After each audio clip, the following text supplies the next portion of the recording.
القواقب الدریہ میں یہ روایت منقول ہے۔ حضرت علی المرتضیٰ شیر خدا کرم اللہ تعالی وجہہ الکریم ارشاد فرماتے ہیں، آپ فرماتے ہیں انسان کا قد 22 سال تک اور انسان کی عقل 28 سال تک بڑھتی رہتی ہے۔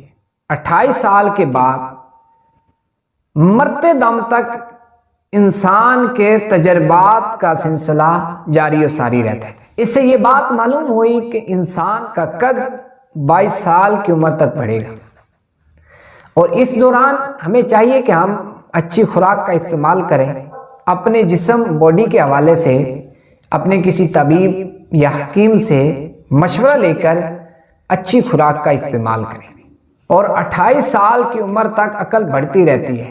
چاہے ہماری اسٹوڈنٹ لائف ہو یا ہم کاروبار کر رہے ہیں، اس کی زندگی، یہ زندگی ہمارے لیے کتنا بدلاؤ لے کر آئی۔ اس دوران ہم غور کریں ہماری عقل، ہمارا دماغ کتنا بڑھا۔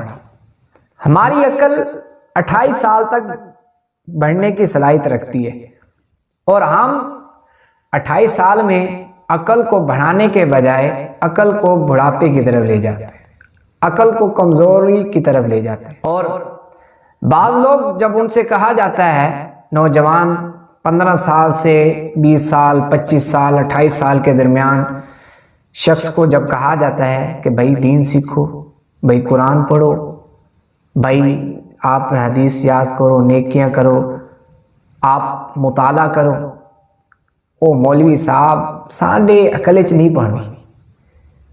حالانکہ وہ جو عرصہ ہے وہ تو عقل بڑھنے کا ہے، ہم کام وہ کریں جس کی وجہ سے عقل پر سٹاپ آ گیا۔ 28 ایئر تک ہماری عقل بڑھنے کی صلاحیت رکھتی ہے اور عقل بڑھتی رہتی ہے، 28 سال کے بعد سٹاپ لگتا ہے۔ لیکن اس دوران ہم اپنی ایکٹیویٹی کو دیکھیں، ہم اپنی سرگرمیوں کو دیکھتے ہیں تو غور کرتے ہیں کہ ہم وہ کام کر ہی نہیں رہے جو عقل کو بڑھانے والے ہیں، ہم وہ کام کر رہے ہیں جو عقل کو کم کرنے والے ہیں۔ اس لیے وہ کام کریں جس کی وجہ سے عقل بڑھے۔ اور ظاہر سی بات ہے جو بندہ 8 سال سے لے کر 28 سال تک عقل کو بڑھانے والے کام کرے گا، ظاہر سی بات ہے وہ کتنا عقل مند انسان ہوگا۔ اور آپ کو ایک اور بات بتاؤں، جتنے بھی سائنسدان گزرے یا وہ بہت ہیوی قسم کے دماغ والے جن کی عقل بہت ہیوی قسم کی تھی، وہ اسی عمر کے درمیان تھے، 28 25 24 کے درمیان، کیونکہ انہوں نے اپنی عقل کا استعمال صحیح کیا۔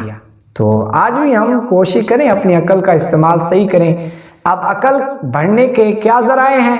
ایک قرآن کی تلاوت، نماز کی پابندی، اچھی خوراک اور اپنے آپ کو فٹ رکھنا، یہ عقل کو بڑھانے کے نسخے ہیں۔ اگر ہم یہ کر لیں گے انشاءاللہ ہماری عقل بڑھنا شروع ہو جائے گی۔ ایک اور آخری بات یہ ہے، علم دین سب سے زیادہ عقل کو بڑھانے کا ذریعہ ہے۔